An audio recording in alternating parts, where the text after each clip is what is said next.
Hello and welcome to The Game Changers. I'm Sue Anstis, and this is the podcast where you'll hear from trailblazing women in sport who are knocking down barriers and challenging the status quo for women and girls everywhere. What can we learn from their journeys as we explore key issues around equality in sport and beyond? I'd like to start with a very big thank you to our partners Sport England, who support the Game Changers podcast through a National Lottery Award. My guest today is Khalida Popal, former captain of the Afghanistan women's national football team and a pioneering activist who has dedicated her life to empowering women through sports, advocating for gender equality and using football as a tool for social change. Khalida was born in Afghanistan and fled Taliban rule with her family as a young child. She grew up in a refugee camp in Pakistan where she began playing football. When Khalida returned to Afghanistan, she co-founded the women's football team and became its first captain. Sadly, Khalida's advocacy for women's rights in sport put her own life in danger, and she was again forced to flee Afghanistan. Still supporting the women's team remotely, Khalida settled in Denmark, where she uncovered the sexual abuse of players by the former president of the Afghanistan Football Federation. When Kabul fell to the Taliban in 2021, Khalida organised an international evacuation to save her teammates, and her story is shared in the stunning new memoir, My Beautiful Sisters. Today, Khalida is the founder and director of the Girl Power organisation, a programme manager for Right to Dream, and a member of the UNHCR Sport for Refugees Coalition.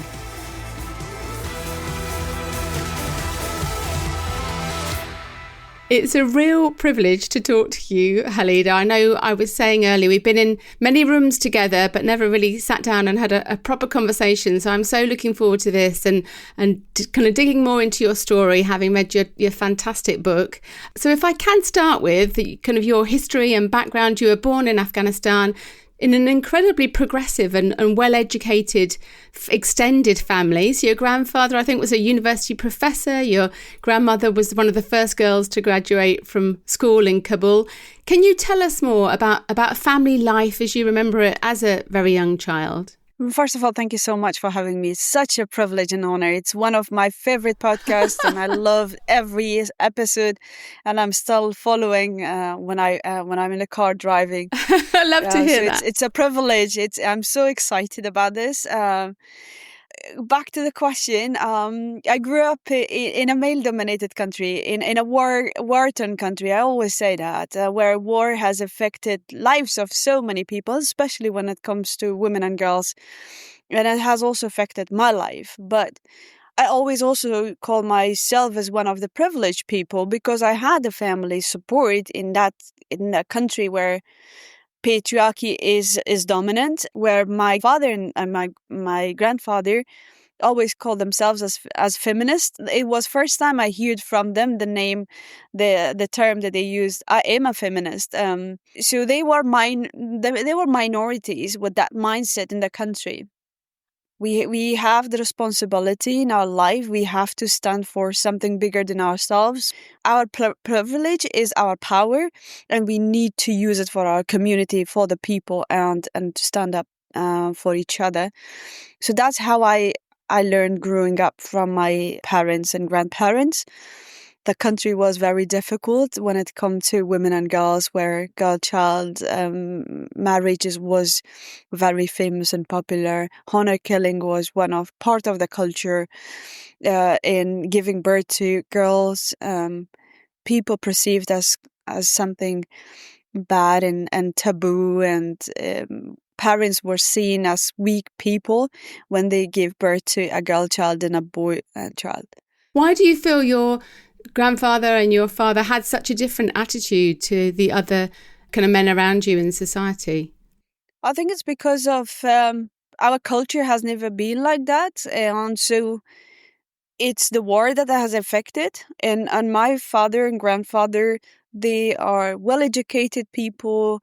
They are people from the time that women and men were were seen as equal, because the culture in Afghanistan, the history of Afghanistan, it wasn't always like male dominated. It wasn't war-torn country.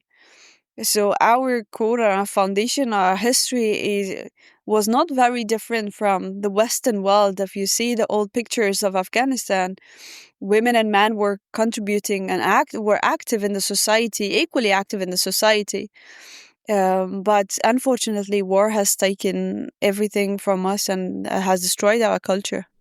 It is quite shocking, isn't it? I think I saw some photos recently, I think it might have been Iran, of women in the 60s and 70s, like dressed as we would expect Western women to be dressed, equally working and sharing within community. And I think you almost assume that that's how it has always been, but that isn't the case. No, it's not the case in Afghanistan. Also, before the war, Afghanistan was different. And when I see the photos from my grandparents and hear their stories, they are talking about a country that I never recognized, because my generation grew up in war. So I lost the first year of my school because of civil war.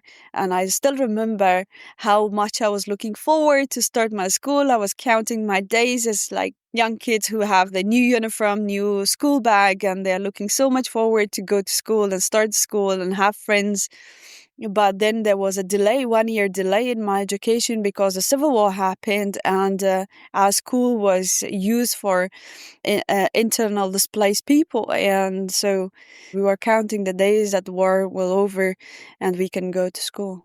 And it was 1996, I think, that you and your family fled the Taliban rule and moved into a refugee camp in Pakistan. You were there for 4 years. So that must have been such a shocking experience for you as a young girl, but also for your whole family. So what are your kind of memories of that time? Our family was in a great danger, and the life of our family was in a great danger because they were very active in the previous government before the Taliban, and so they were targeted, and we had to leave overnight our home and flee to Pakistan and start from zero. We couldn't take anything with us. We only thing that we took with us was blanket because it was winter, and we went to Pakistan and we ended up in refugee camp, which was very difficult. We lost everything, and we lost our childhood in war. I was on end of the second grade at school that the Taliban took over. So we were refugees, and so since then I had to work equally with my everybody in the family. So I was taking care of my brothers when my parents were out, trying to work and find food for us.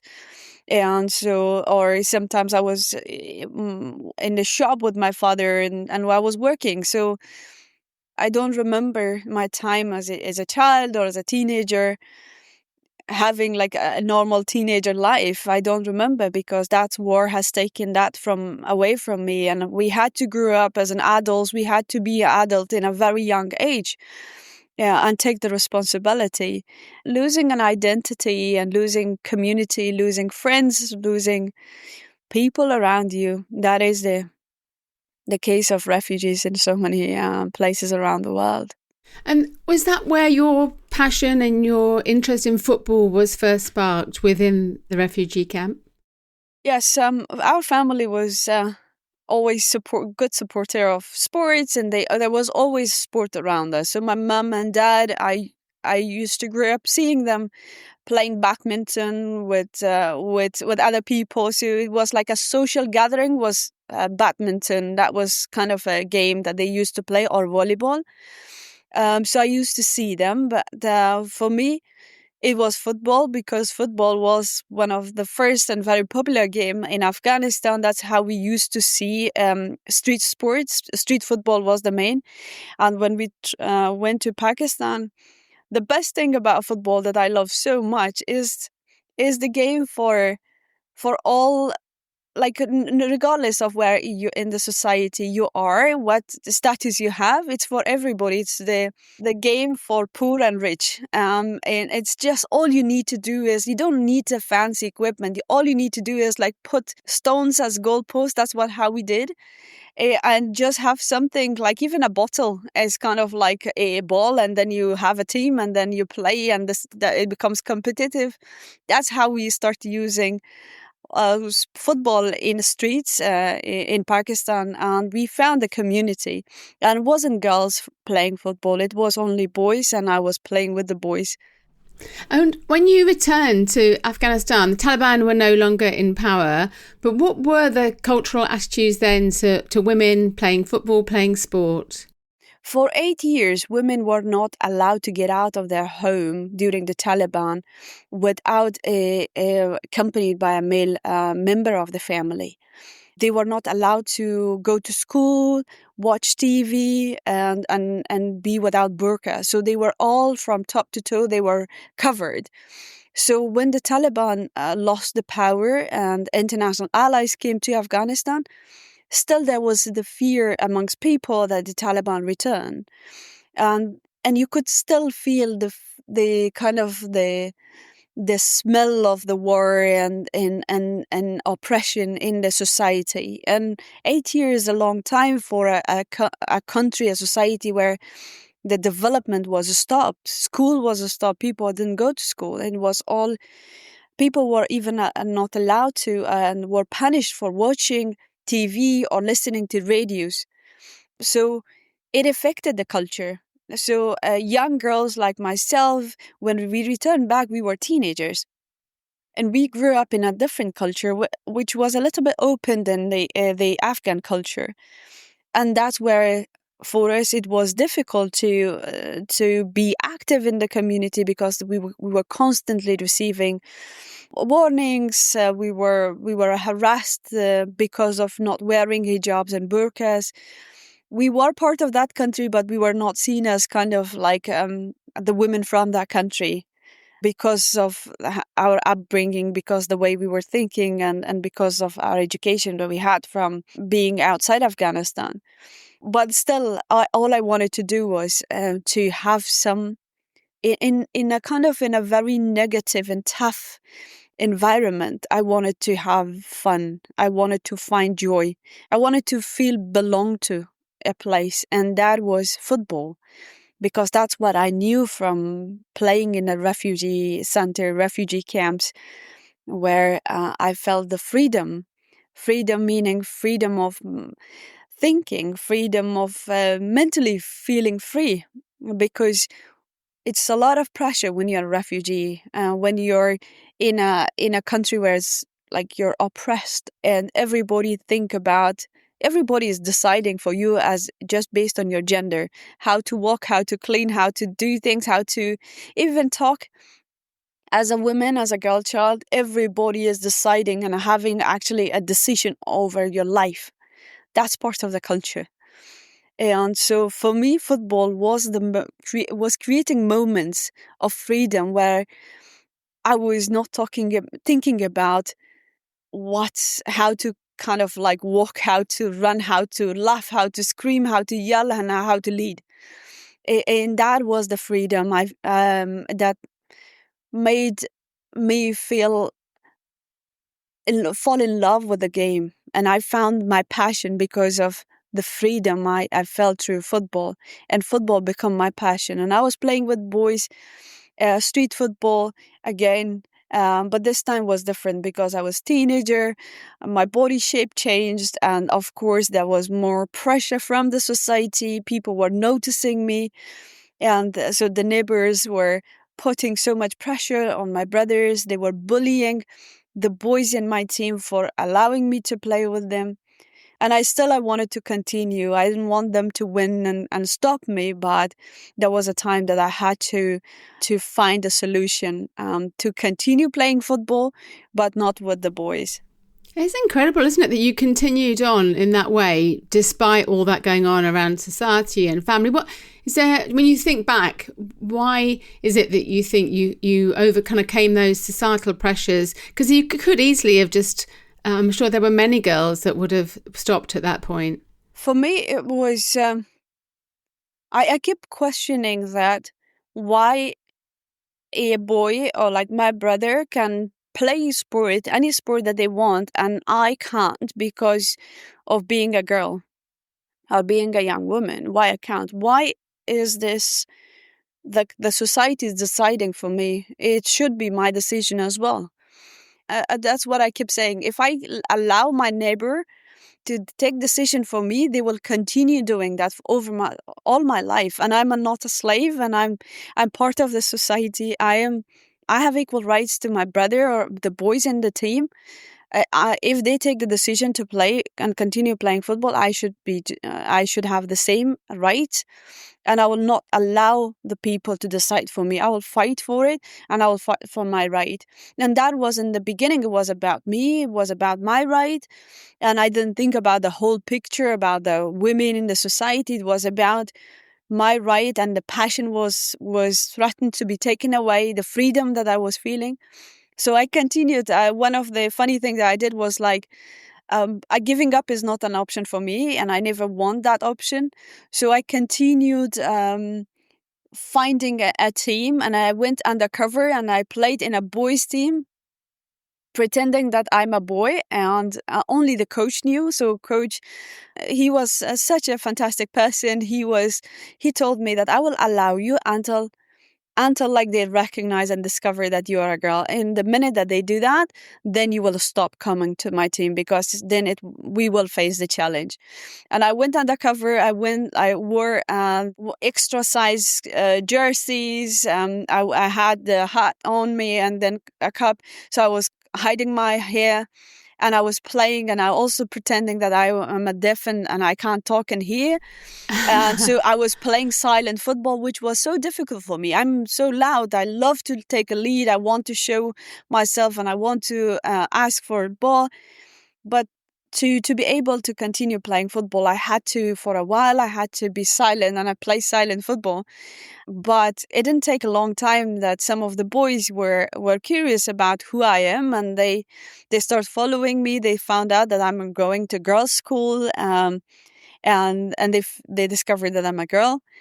So I stopped playing with the boys, and then I said, okay, what is it that I can do? Maybe there is more girls like me who loves to play football, and because of this cultural barriers, they can't. I will go and find my own team. And that's how I started going to my own school and started started recruiting girls from my own school, from different classes.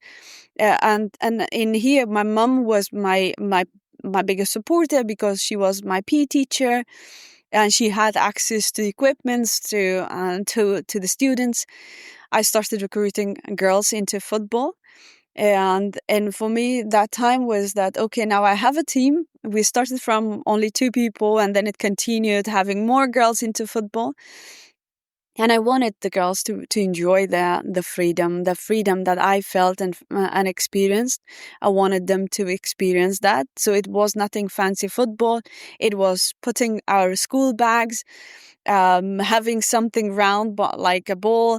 And then later on, we found a magic ball. We call it a magic ball, and the black and white color, beautiful football that we played. We called that as a magic ball. The reason we called that as a magic ball, because of the fun and the joy that football brings. The minute the ball starts rolling, you have the joy, and it brings a smile in your face, and that's what we love so much about football. And so the number of the girls grew in our team. So we had 2 teams in one school. For me, in that time, it was more of like, okay, we found our team, we have our space, and that's it. We will play until it was a turning moment that for us, that it changed from passion to purpose, when our team was attacked by a group of men from outside the school, and they had the knife and destroyed that magic ball, and told us that women cannot walk properly, how they can play football. Football is man's game. Women belong to the kitchen. You have to learn how to cook and clean and serve your future husband. And you should not play sport. It's against the honor of the family. It's against the honor of the country. And they started yelling at us and insulting us, and that was a turning moment for me, where I felt and I experience there is a bigger challenge for us waiting there in the society than just us trying to play football. And for me was that moment that I said, football is going to be my tool, and my voice is going to be my strong tool to be the voice for our sisters. And I will continue the campaign. And that is the movement through football. It started in Afghanistan, and it went from my school to different schools. We had an official league, and then later on, we really managed to get we tried so hard to get a football federation on board. It sounds like easy, but it was difficult to get the Afghanistan Football Federation on board to recognize our league and help us to find and establish our first women's national team and make history, which we did. It was fantastic. And how did that feel at that time to be representing your country on the field, hearing the national anthem? It must have been, I mean, especially having overcome all you had to get to be in that place. When the entire country tells you can't, and you face so many barriers, so many challenges, and it's constant and continuous pressure, insults, and danger and risks that you face, and then you prove it, and you stand together as a team, and you make history when everybody said you can't, and you made it there, and the jerseys that we won, that we wore, it was not given. We really earned that. We really fought for that. And so the badge on our chest was the victory already. Even we were standing on the pitch. It wasn't like the game wasn't even started. We felt some sort of victory. And it was beyond football. It was nothing about football. It was beyond football. And it was a group of women who proven that we can when we come as unit, and we believe in our purpose, in our journey. And when the national anthem was played for the first time, that was so emotional moment for us. We started crying. Because of it was a confirmation of our victory, that we made the first step. And of course, there is still challenges, but we won. It was daring the younger girls, the new generation, that we made it. It's possible, and you can continue. And that was the best and beautiful moment for us. And was there support for you then as this team came together in terms of fans, but also financial support from the federation? It was so difficult. Like this story, maybe so many people around the world who play women's football, they resonate with this, because you get little support, and you have to just keep quiet, and you appreciate, and you just don't complain, because you will not complain, and be always grateful. Yes, just be grateful. So when our women's national team was founded, and we were practicing for a tournament to represent Afghanistan abroad, we were given the tennis court, half of the tennis court. Even they didn't bother to take away the net, and they were not allowing us to take the tennis nets away. And that is a full squad training on half of the tennis court. This is how it shows that how, when we reflect back, it was actually we were set to fail. Because we were told by the Afghanistan Football Federation that you will bring embarrassment to the country. How dare you thought that women can actually represent Afghanistan? So it took us a long time in the whole negotiation, but we were like not complaining. Even having that half of the tennis court, we were not complaining. We were grateful. We were trying to stay quiet and just kind of be grateful for what we have, and really think about our bigger purpose and our mission and our whole movement for our sisters in Afghanistan. So there was no budget. Our jerseys that were given was so bad that when we start our first game, it was ripped apart, or the numbers were kind of fading. Uniform is so much actually affecting on your self-confidence as an athlete, and sometimes people underestimate that. When you have a good uniform and it looks more professional, you look more professional, it actually affects your self-confidence. The football boots that were given to us, they didn't give us that football boots before in the training. Just before the game starts, they give us the football boots and they said, like, you need to fit your feet in the boot. So it's not the we don't have other options. So you need to just fit your feet in that. So I remember I had my toes just kind of like really, it was one size smaller, and I had my toes like really right. I was really trying to fit my feet in that, and that destroyed us. And it was like we all had bruises all over, and we were saying nothing. We were grateful and we were not complaining because we didn't want that to become a barrier for Football Federation to stop us for playing football. And we played several games. It was an unofficial tournament in Pakistan. And we had to figure out how to actually play in a big standard size pitch. And it was funny. The goalpost was like too big for us, and we would say like, oh my god, is it going to be the standard size of the goal? And the whole football stadium was standard. It was beautiful stadium, beautiful football pitch, and real football pitch. Everything was felt real and so big and scary.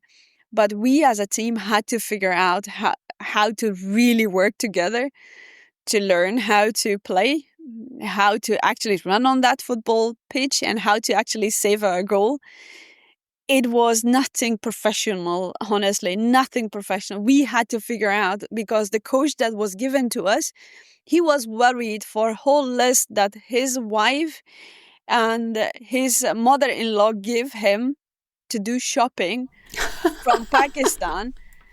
And he was all the time talking about the like shopping list of all the things that he had to buy, and he was worried and he was stressed about it. And he was not talking about football game, about our formation, about anything. And we had to figure out ourselves how to actually stand together, how to form our team, which post we should stand. That's how we have actually tried to come together as a team. But then we managed to learn how to win and score the goals. And we had fans there watching us, and that's where first time we had one of the national TVs broadcasted our game. And some of the families that were not aware that we are playing football, they found out from TV, the national TVs, that there is a women's team representing Afghanistan, and some of their daughters were playing, and because some of our players went undercover and they didn't tell their families, and it was secret, but it was no more secret for the nation that there is a national team, there's women's team representing Afghanistan. And you went on, didn't you, to work at the Afghanistan Football Federation? You were the first woman to work there. So firstly in a finance role, and then as head of the Women's Football Committee and director of women's football. And things, I think, started well. So there were more opportunities for other women too. Were you hopeful at that time that there might be real change at the top of the sport?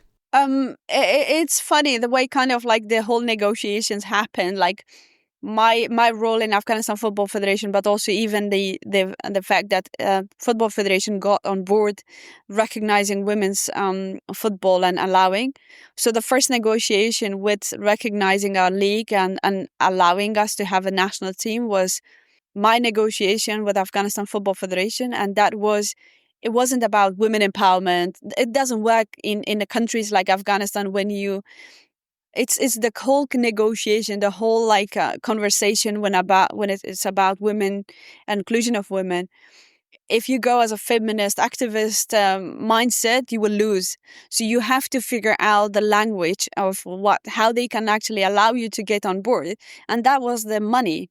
So we say that you get the budget, you get the money, you get all the recognition, all the credit. We will work. We'll find out our budget. We'll find all the kind of the funds, everything from outside. You as Football Federation get all the credit, all the budget. And that is how we won the first negotiation that Football Federation was on board. The second negotiation, the second part that they accepted me to work as the first woman in their history, was the fact that Afghanistan Football Federation, and it's a funny story, the president of Afghanistan Football Federation was so tired of having several men in the position of finance, where they ended up in corruption and also stealing the money and running away from federation. He came up with an idea that it should be a woman, and it should be a young woman who will not have the courage. That's how it's his definition. Will not have the courage and guts to steal the money and end up in corruption. And for me, because I was really fighting for a long time to have the voice of women in decision making in the federation, where they take decision for us. So it was a great opportunity. I was like, I don't care what is the definition, what is the kind of the whole idea about having a woman in Afghanistan Football Federation. This is the best time for me, because I know what is my goal, what is my purpose, and I will go for it. And so I really went there and I had the negotiation. I was like having the conversation there, like with the Afghanistan Football Federation's president, that I don't have the guts, I don't have the courage to steal money, I don't have the power to even like do anything and escape from the country. So don't worry, your money is going to be safe, and I'll assure that like everything will be according to what you're kind of trying to plan and with the finances to get him on board. And that is how I entered the Afghanistan Football Federation. And then I was fighting so hard to get into Afghanistan Football Federation's women's football department and to lead the women's football. And so I got two positions, the head of women's football and the head of finance. And then I was elected as in the board, where I was the only woman in the board. And of course I faced insults, and they were bullying, they were mocking me, but I knew what is my purpose and why I am there. And it was because of our women, our team, our future, and the voices of us. Yeah. And just to be clear, because it did surprise me, I think, as I kind of discovered more, the people leading sports organisations in Afghanistan aren't just general sports administrators like we might see in the UK or elsewhere in the world, but they're often governors or generals in the military or men working with the Taliban who were given these additional positions in sport as part of their job roles. And I think it was as you began to talk more openly about the misuse of power and how it was impacting women and girls, is that where it became an issue for you in terms of your questioning that corruption and authority within sport? Yeah, it's unfortunate, because the most powerful men in the country, who are very much involved in government, in military, or in war, some of the warlords, that's how it's called, they have the position, and they are the people with high influence that have these positions in sport. So when you, for example, go to a federation in the Western world, what you see is more sports kids, anything related to sport. But in Afghanistan and several countries like Afghanistan, the first thing you see entering the sports arena is the gun, the bodyguards, in all the military equipments. And that is scary. That is scary, and that's dangerous. And so you can see that how difficult and dangerous and brave was for a woman to decide to work there. But for me, playing for Afghanistan women's national team, making history, and kind of like working in Afghanistan Football Federation was not enough. I wanted to use my platform, because the more, as an athlete, when you get in like certain status, yeah, and it comes with power. It is a responsibility. With power, you have responsibility. How do you use that? So my power was my platform, because I was more recognized in the country. I got the platform, I got the power, and I felt responsible towards my community, towards the people. And my platform was strong. And so I started questioning and calling the government and calling people to question the leadership in a sport, and who is leading sport, and how the corruption and abuse of power affects the participation of women in the society and in sport. So I started questioning those. I started openly talking about those, which was direct call to people in a sport that was involved, and that's where I received death threats. I was threatened directly from very powerful man in the government. Unfortunately, my family was attacked several times and physically attacked. It came to a time that was too dangerous for me to stay in the country, because I was several times there was attempts towards my life. It become too political, so my voice become stronger. The stronger my voice were, the more I was losing the freedom. So I was not able to go alone outside. I continuously had the threats and my family. I was losing the freedom. I didn't have really time to take a decision, but there was one question in my head that if they shot me, there won't be any girl who will dream and dare to actually continue if in one way or another way I inspired them to take the lead and to stand for themselves. I want to save my voice for that girl to continue. So that was the moment that I had to escape to survive. And it was incredibly moving in the book to hear about that journey in your search for asylum into Pakistan, to India, and then on to Scandinavia, as you kind of sought that a safe place to be, as you say, and retain your voice too. How did you deal with that fear and the uncertainty of that journey and losing your sense of identity as a refugee?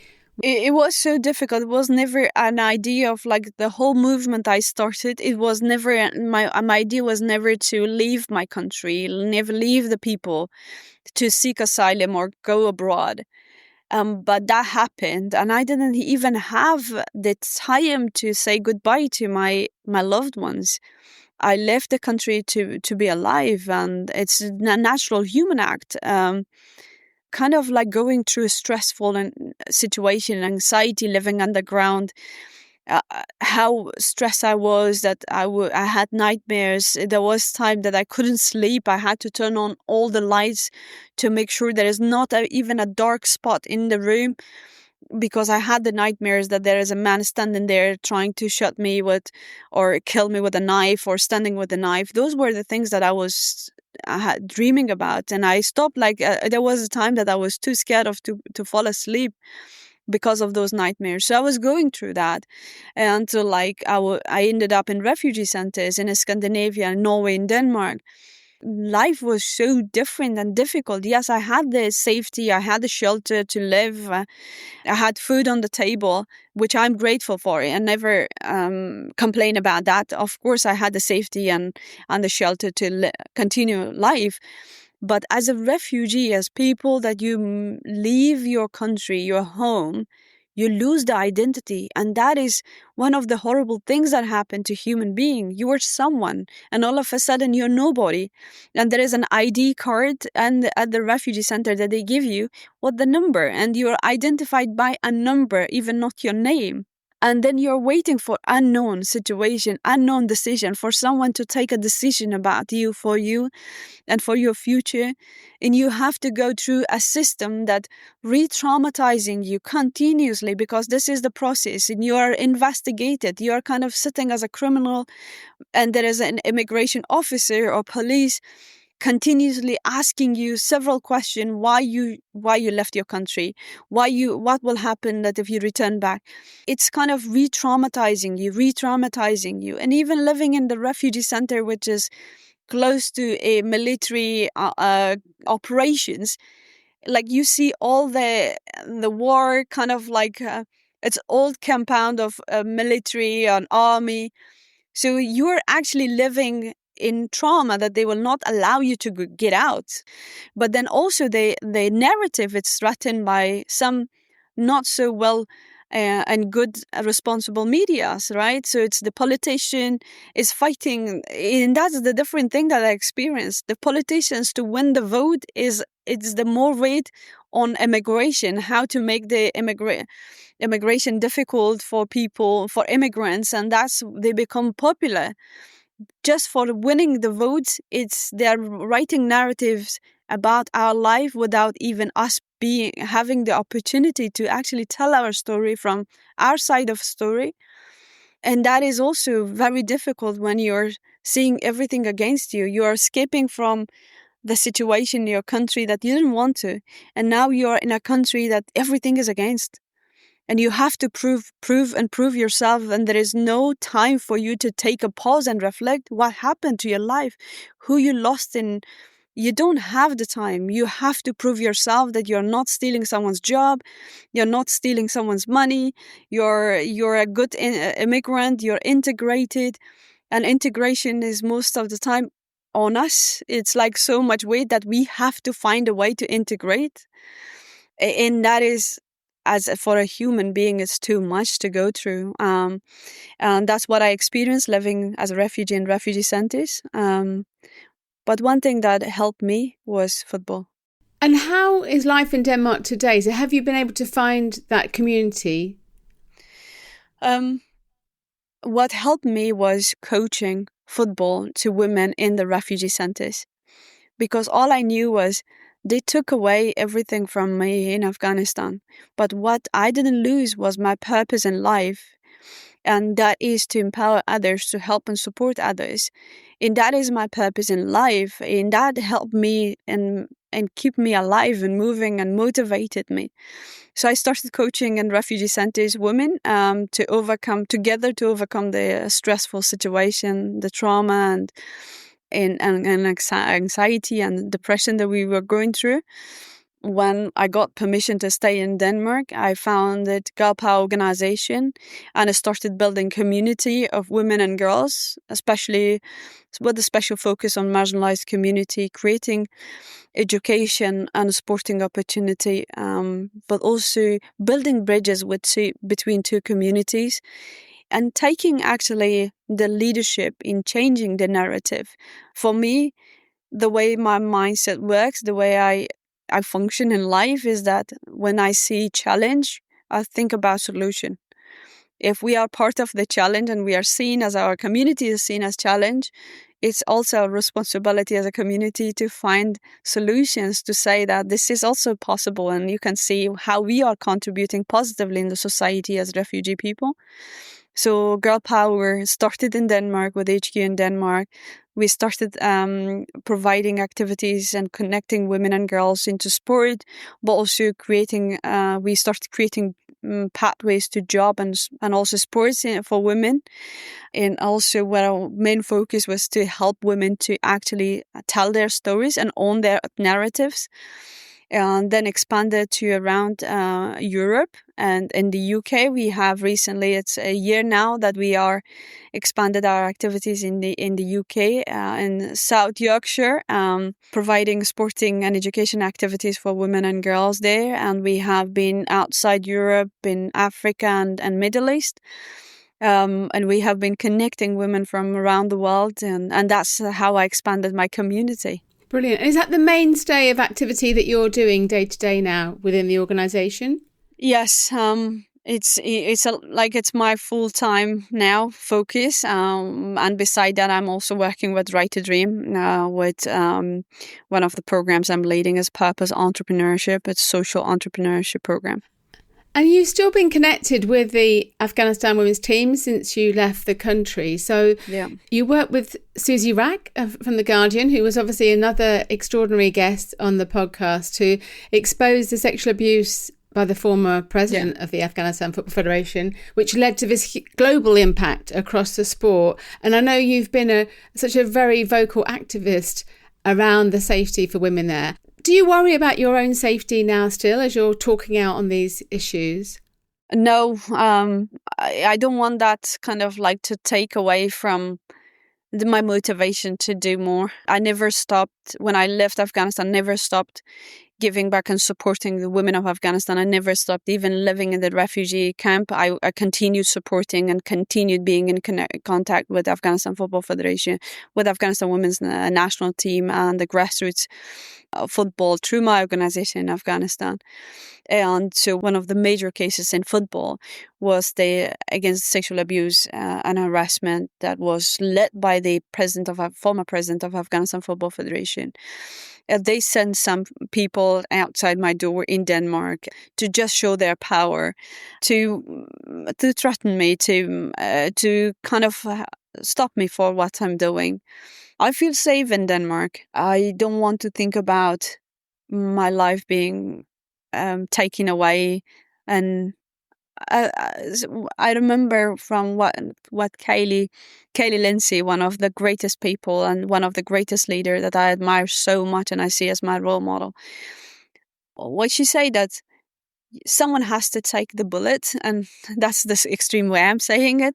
Someone has to take the lead and sacrifice, so then the others can benefit in the society. And someone did for me, and the reason I'm here is because someone else was before me and that took that fight.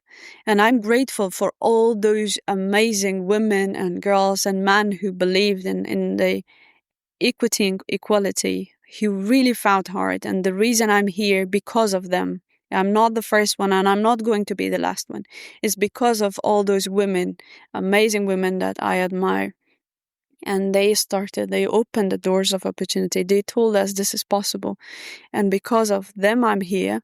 And I am continuing that. I'm sure that there will be next generations who will see it through my journey and continue the good fight for inclusion and equity. And I will continue doing that. And if in this fight something happens to me, I wouldn't regret and I wouldn't worry, because it's worth it. It's everything I've done in my life and things that I lost. It was all worth for this fight. You mentioned the magnificent Kelly Lindsay. I completely agree with you. You know, that kind of wild praise for her. And she was part of that group of her and Kat Craig and organisations like FIFPro that came together to help you to get some of the players out when Afghanistan fell to the Taliban again in 2021, and those female footballers were in danger for their lives, and so it was necessary to help them escape the country. Were you surprised at the time how people did unite together to make that happen? This is the beauty of football and beauty of a sport. The amazing network of how a sport and football can actually impact lives of people, and great network and richness and resources that it has. I remember writing on social media of asking people, and I didn't know, I have a great network of people. Sometimes when you have a great network, you don't know who to reach to. I remember the post that I made and also the people who reached out. Jonas from FIFPro, for example, the first one who reached out to, and my friends and everybody from my network reached out and said, how can we help you to get the girls out? And that was kind of like the call to action, call to save the players' life, because the foundation of Afghanistan women's national team was built on activism, and these players were recognized, and they were just by themselves. They called Taliban as their enemies, and they stood up against the ideology of Taliban, and they were just by themselves alone. And connecting back with my purpose, how can I use my voice to be the voice for them? And I use that, and I'm so grateful that the network of sport and amazing individuals from around the world, from Australia to Canada to the US, from UK to Europe, everybody joined a collective group where we were working without a stop. We were working to lobby the governments, to get the governments on board, to save the players and their lives. And of course, they saved their lives. We were playing our role to facilitate that journey, that escape for them. And as a result of like a collective action, by now more than 600 women and girls with their families are saved, and they are outside Afghanistan. They are playing football, they are advocating, they're studying. And every time I travel to these areas, for example, the senior women's national team is evacuated in Australia. The junior women's team is in Germany and Portugal, in the UK, and also in the US and some other countries. Whenever I travel and meet them and we do programs together, and I see them kicking the ball, chasing their dreams, and having the freedom. We couldn't save all the women from the country, but the women who managed to get out and escape, and they are chasing their dreams, that is the most beautiful and powerful thing. And I am so grateful for every individual who listened, who joined, and who saved these lives. And have they been able to play for Afghanistan as refugees, as a refugee team? Unfortunately, since the evacuation, they lost their status due to based on the FIFA rules. It's only the member association who can recognize a team, but the member association is now governed and controlled by Taliban, and Taliban put ban on education and sport, full ban for women and girls. Women are not even allowed to go in only women gym. So sport is not seen as something good for women, according to Taliban. So we cannot wait for a member association who is controlled by Taliban to recognize a women's national team and give a list to FIFA. So what we have been doing it's 3.5 years now, we have been advocating, we have been campaigning, and I've been leading this campaign to get the recognition, get FIFA on board, to find solution and work together with us by excluding the Federation of Afghanistan, who is run and led by Taliban, and work together with us to find solution to give our women the right to represent the women of Afghanistan, because this team was built on this foundation of activism, being the voice for our sisters. Today, we need our platform to be the voice for our sisters who lost the right. They are in open prison by the name of Afghanistan. So we want to represent that, and our players are being active. They are advocating, and they are continuously playing football. And I'm sure, and I'm certain that FIFA will get on board.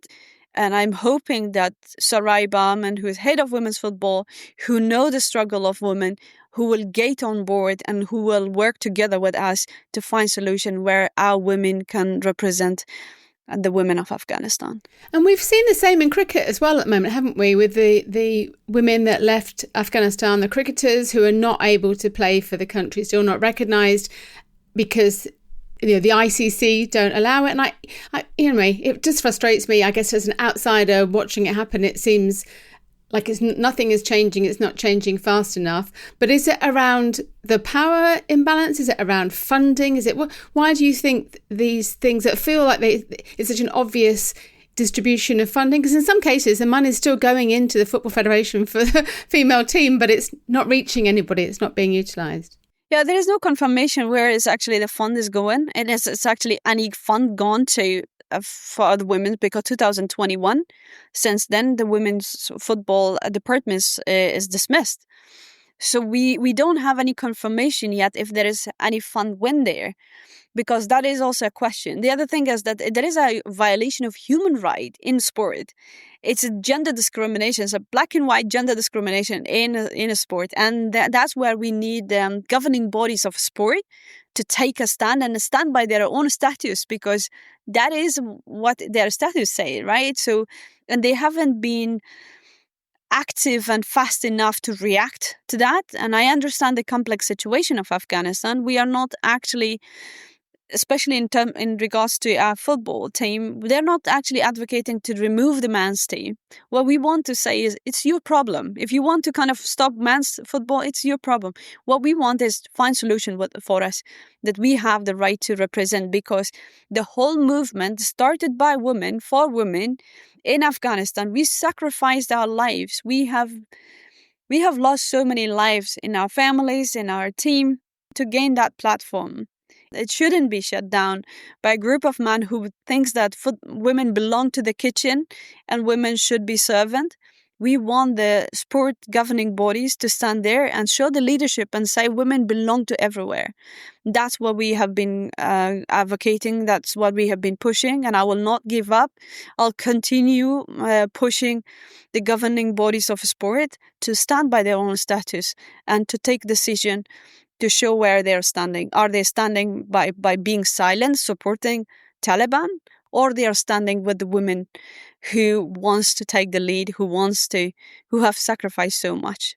They should stand by everything that what they are putting in their books. It's gender discrimination is 3.5 years, almost 4 years, and we haven't seen any action by sporting bodies. That's what we are trying to advocate for, and hopefully we will get somewhere.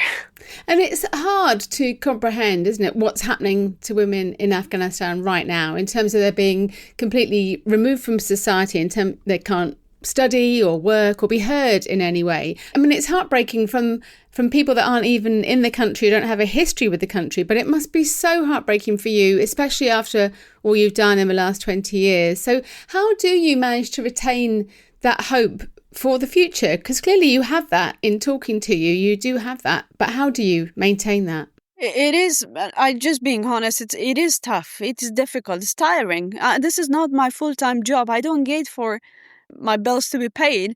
It's just a pure advocacy base. And I have not given up since the day I started playing football. I've not given up. And in the case of Afghanistan women's national team, in every campaign that we have had, it has been a tough one. Mentally, physically, emotionally, it's tiring in so many levels. But what keeps me motivated is the young girls when I meet them. It's continuous that I am mentoring and supporting them through my organization or through personal support. When I still see the hope, then it makes me feel motivated to continue the advocacy.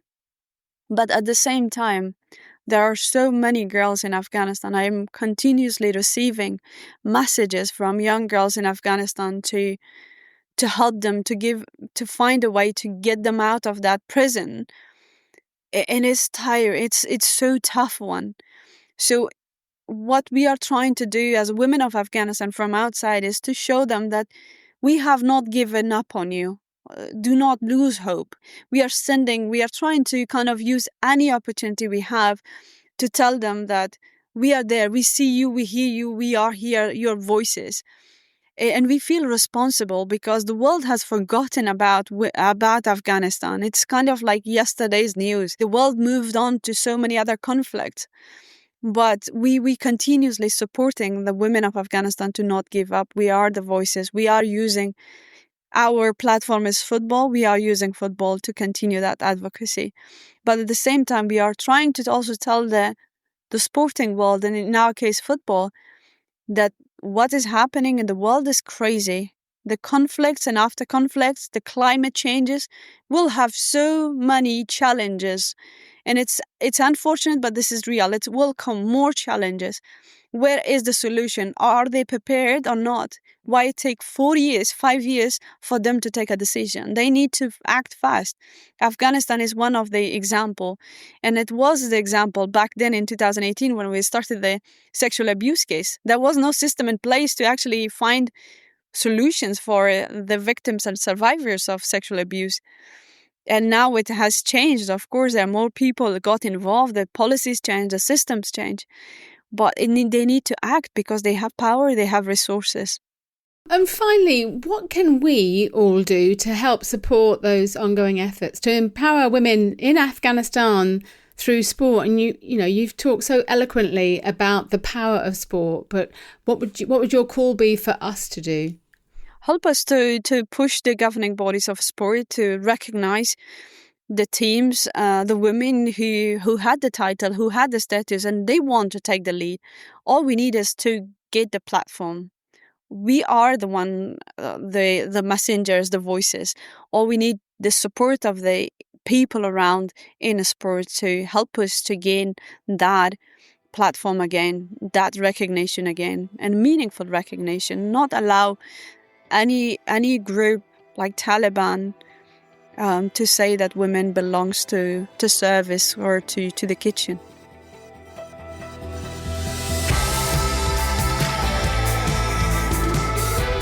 If you'd like to hear from more extraordinary women like Khalida, there are over 200 episodes of The Game Changers that are free to listen to on all podcast platforms or from our website at fearlesswomen.co.uk. My other trailblazing guests have included elite athletes, coaches, entrepreneurs, broadcasters, scientists, journalists and CEOs, all women who are changing the game in sport and beyond. As well as listening to all the podcasts on the website, you can also find out more about the Women's Sport Collective, a free, inclusive community for all women working in sport. We now have over 10,000 members across the world, so please do come and join us. The whole of my book, Game On, The Unstoppable Rise of Women's Sport, is also free to listen to on the podcast. Every episode of Series 13 is me reading a chapter of the book. Thank you once again to Sport England for backing the Game Changers and the Women's Sport Collective through a National Lottery Award, and to Sam Walker at What Goes On Media, who does such a fabulous job as our executive producer. Thank you also to my lovely colleague at Fearless Women, Kate Hannon. You can find me on social media at Sue Anstis, and follow The Game Changers on all podcast platforms so you don't miss out on future episodes. The Game Changers. Fearless Women in Sport.